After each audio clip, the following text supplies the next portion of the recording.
Bob from the commercials. Teach everything you do. Right? I'm prepared for everything. I understand. I'm not doing this just because it's the way it's done. It's a deeper thinking about myself. I understand the meaning, but it's not doing tradition, just tradition. It's doing tradition these activities because it's the right thing to do. I looked up the definition after I was thinking about that. And the definition of sacrifice, normally I think we would say, if you ask somebody, I think most people are going to say giving up something for somebody else. But one of the consensus of the definitions I read was giving up something you hold dear or very valuable, not just something. And that's when, that's when we struggle. That's why with the milk, that's a little taste a little bit different than you do. A lot of times, things people sacrifice for the giving up chewing. Giving up chocolate. Yeah, giving up chocolate. If that's something that you really hold that valuable, it's supposed to be a sacrifice. Yeah. It's interesting. The things that we deem as a sacrifice, because when the sacrificial system first started, for them to sacrifice a lamb, a goat, or a bull, that was it. I mean, they relied on the goats for milk and food and all of those animals. For a salary for a year. Yeah, I mean that's like a big deal, or like a one paycheck or something. One full paycheck,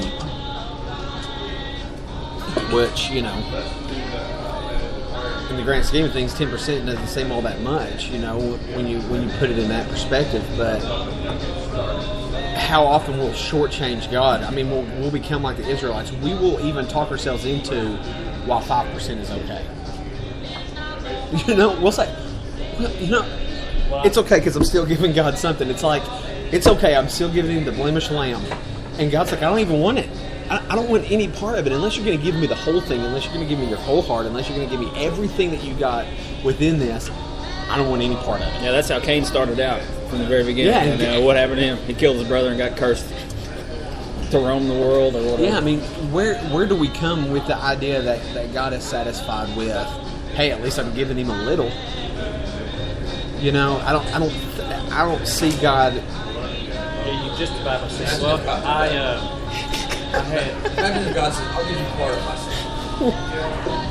Yeah. What are you going to say, Michael? Somebody I gave 5% this week, but I spent 5% on car repairs, so I'm driving here, so I'm in, and that's part of it's like time, that video right? he showed. Yeah, so it's kind of like, maybe. And I'm saying all the time, so don't, this isn't like all inclusive, but sometimes we may have car repairs because we're not tired. Hello.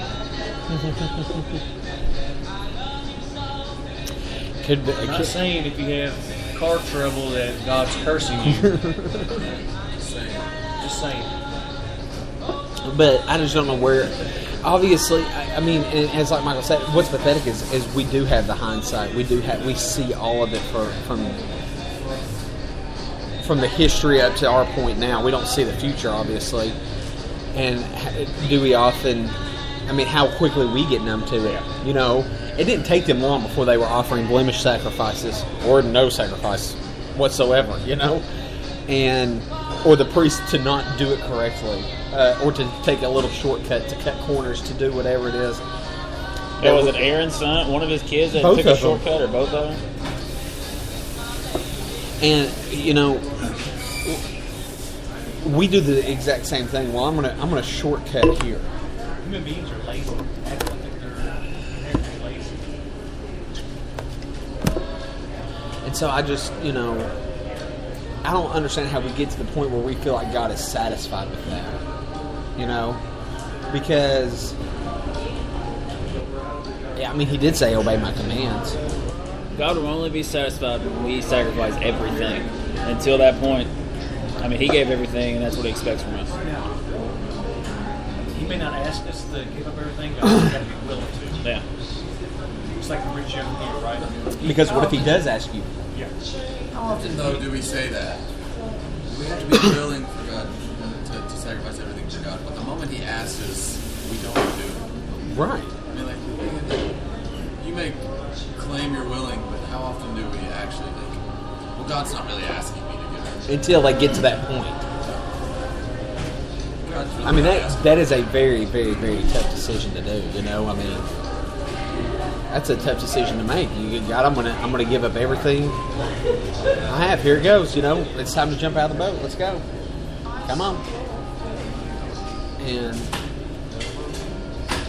But I think that mentality, if it's seen and done around other people, I think that's infectious. In a good way. In a good way. At the same time, I think that there are there's a lot of people who look at something like that and they say, "I'm an idiot. Yeah. Giving up everything he's got to go over to this country." I think we just read that in Corinthians. Yeah, no, say that's exactly what happened. You big dumb. But So you know, often- to the 93% that it's folly, there are people that I think it is infectious. Otherwise, you know, It the is, gospel's and that's not when getting you start to. spread. That's when you start to see life change happen, though. And when life change happens in a small group, that group goes out, and I think it's infectious to another small group. And even if you're reaching these smaller groups, it just keeps becoming bigger and bigger and bigger. I mean, imagine the Israelites saying after they got out of Egypt, you know, I'm sure they were all excited to talk about it.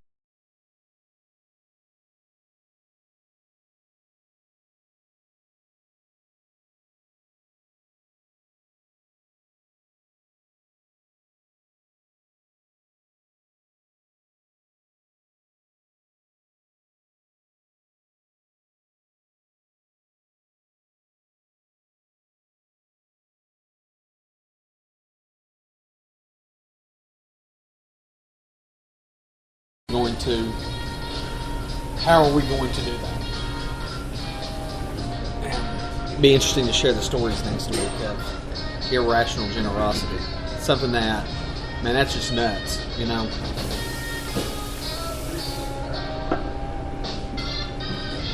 I don't know. I'm going to go to a bar, get in a fight, and then love on the person that beats me up. Sacrifice your body for the kingdom. Body for the game, body for the game. Anybody else have any? Yeah. If you're listening out there, and we'd love to hear your stories of irrational generosity and irrational sacrifice. Comment on the webpage. Comment on the Facebook page.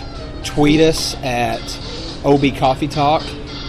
Just sharing your stories. I think that would be unbelievable to hear some stories on that, and to be able to share that with our obviously the listening audience that listens every single week. So if you could just do it, and we'll read your story on the air next week as we begin Coffee Talk. So, man, we appreciate everybody that listens via iTunes, via Spreaker, via website, whatever the case may be. Although the website's Wave radio. although the website's not quite updated, but we'll get that updated as soon as possible. And just really do appreciate you listening in and helping make this ministry a success. And I hope that you're encouraged, hope that you're challenged, hope that you are becoming more like Christ each and every time that you listen, and just thankful for the opportunity to minister like this.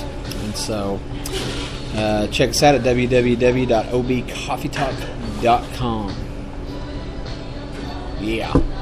Ding, ding, ding, ding, Morse ding. code translators, wind talkers, Swahilis, the African people. Jesus on the main line.